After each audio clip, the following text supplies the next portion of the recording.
방통대는 우리나라 최초의 국립 원격대학교이다. 영국 오픈 유니버시티에 이어서 세계에서 두 번째로 생긴 원격대학이다. 규모와 인지도만으로도 원격대학 중에서 가장 이름이 널리 알려져 있다. 방통대 등록금은 국립대학으로 원격대학 중에서 독보적으로 가격이 저렴하다. 입학금 없이 1학기당 약 35만원에서 70만원 정도이고 국내 4년제 대학 중에서 가장 싸고 학기당 100만원이 넘어가는 사립사이버대학과 비교하면 월등히 싸다. 성적이 우수하면 성적 우수 장학생으로 선발이 되는데 성적 우수 A, B, C로 나뉜다. 성적 우수 A 장학생으로 선발이 되면 학비는 전액 무료이다. 방통대 연령대는 나이가 많은 중장년, 노년층뿐만 아니라 20대 젊은 학생들도 있다.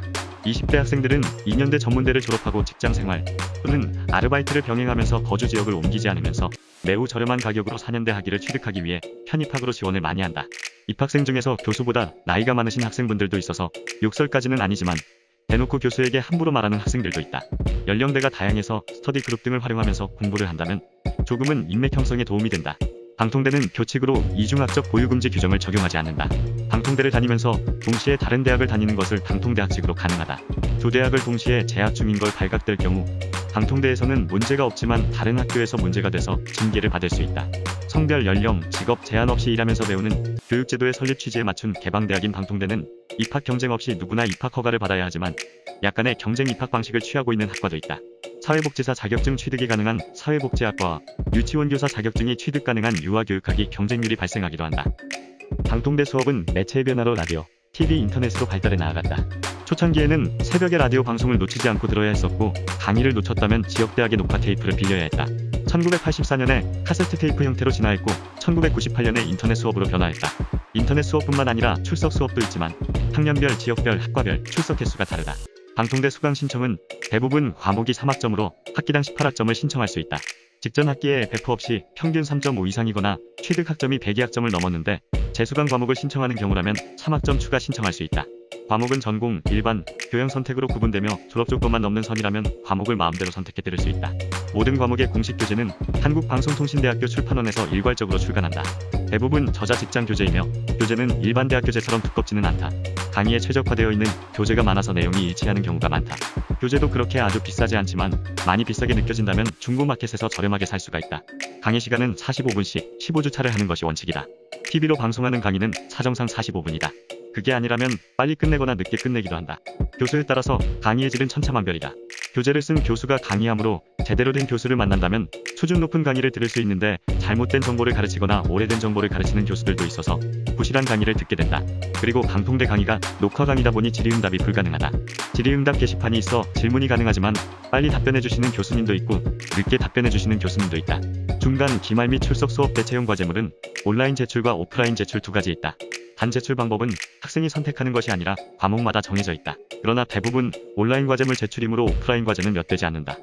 온라인 제출은 정해진 기간 안에 업로드하면 과제가 제출된다. 표절의 엄한 편으로 채점 시 시중 자료를 미리 구매해서 자체 프로그램에서 표절 판별을 하여 채점한다. 꼭 필요한 부분이라면 정당하게 인용 처리를 해서 옮겨와야 한다. 중간고사나 기말고사를 보기 위해서는 학교에 출석을 해야 한다. 100% 절대 평가를 시행하고 있어 공부 시간이 부족한 직장인들이 많이 다니는 대학이라는 것을 고려하면 졸업률이 심히 낮다. 하위권 오프라인 대학과 비교하면 졸업이 쉽다고 말하기 힘들다.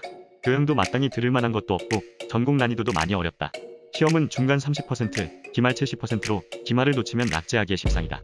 학생들이 기말에 부담이 집중되어 있다는 점을 인지하여 2021년부터 형성평가가 생겼다.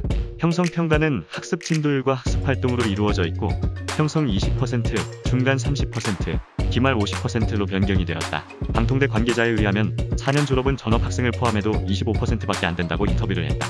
방통대 졸업이 어려운 이유는 방통대 졸업은 140학점 이수해야 하고 졸업 논문을 쓰거나 대체 심사 요건을 충족시켜야 된다. 바쁜 직장인과 주부 비중이 크다는 점을 생각하면 낮을 수밖에 없다. 기말 시험이 성적의 70%를 차지해 2에서 3문제만 틀려도 평점이 한 단계 내려가는 상황이라 높은 학점을 받기 생각보다 어렵다. 그래서 졸업률이 낮고 자퇴율이 높아지자 대학본부에서 여러가지 방책을 만들고 있다. 2022년 8월 졸업생은 입학 시기 관계없이 130학점으로 축소된다.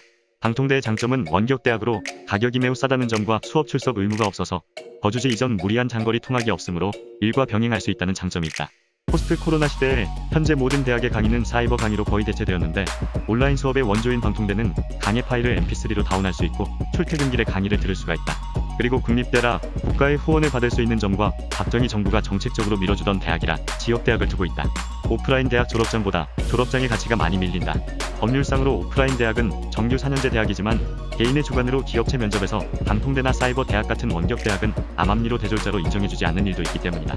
그렇지만 졸업장으로 사람의 실력을 운운할 수 없다. 국내 수입차 1위를 이끈 BMW 코리아 사장님도 방통대 출신이다. 자신의 실력에 따라서 성공할 수도 있고 못할 수도 있다.